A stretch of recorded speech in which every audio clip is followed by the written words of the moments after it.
وقال فرعون يا هامان ابن لي صرحا لعلي أبلغ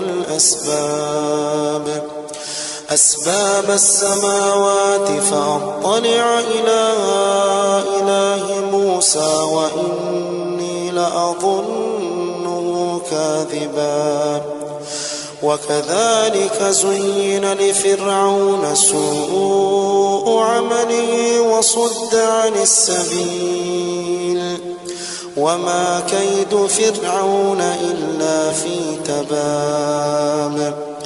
وقال الذي آمن يا قوم اتبعون أهدكم سبيل الرشاد. يا قوم إنما هذه الحياة الدنيا متاع وإن الآخرة هي دار القرار. من عمل سيئة فلا يجزى إلا مثلها ومن عمل صالحا من ذكر أو أنثى وهو مؤمن فأولئك يدخلون الجنة يرزقون فيها بغير حساب. ويا قوم ما لي أدعوكم إلى النجاة وتدعونني إلى النار تدعونني لأكفر بالله وأشرك به ما ليس لي به علم وأنا أدعوكم من العزيز الغفار. لا جرم أن ما تدعونني إليه ليس له دعوة في الدنيا ولا في الآخرة وأن مردنا إلى الله وأن المسرفين هم أصحاب النار.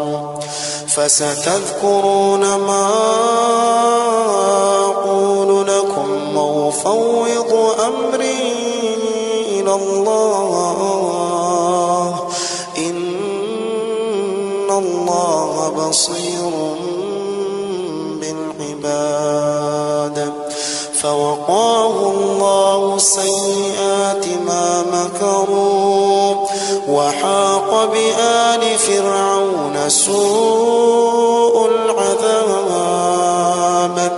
النار يعرضون عليها غدوا وعشيا ويوم تقوم الساعة أدخلوا آل فرعون أشد العذاب.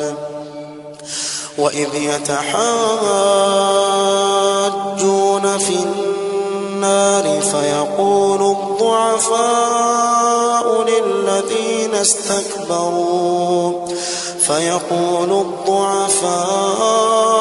للذين استكبروا إنا كنا لكم تبعا فهل أنتم مغنون عنا نصيبا من النار. قال الذين استكبروا إنا كل فيها إن الله قد حكم بين العباد. وقال الذين في النار لخزنة جهنم ادعوا ربكم يخفف عنا يوما من العذاب. قالوا أولم تك تأتيكم رسلكم بالبينات قالوا بلى قالوا فادعوا وما دعاء الكافرين إلا في ضلال.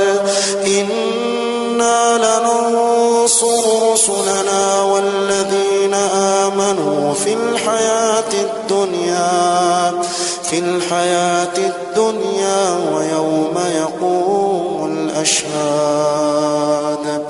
إنا لننصر رسلنا والذين آمنوا في الحياة الدنيا ويوم يقوم الأشهاد، يوم لا ينفع الظالمين معذرتهم ولهم اللعنة ولهم سوء الدار.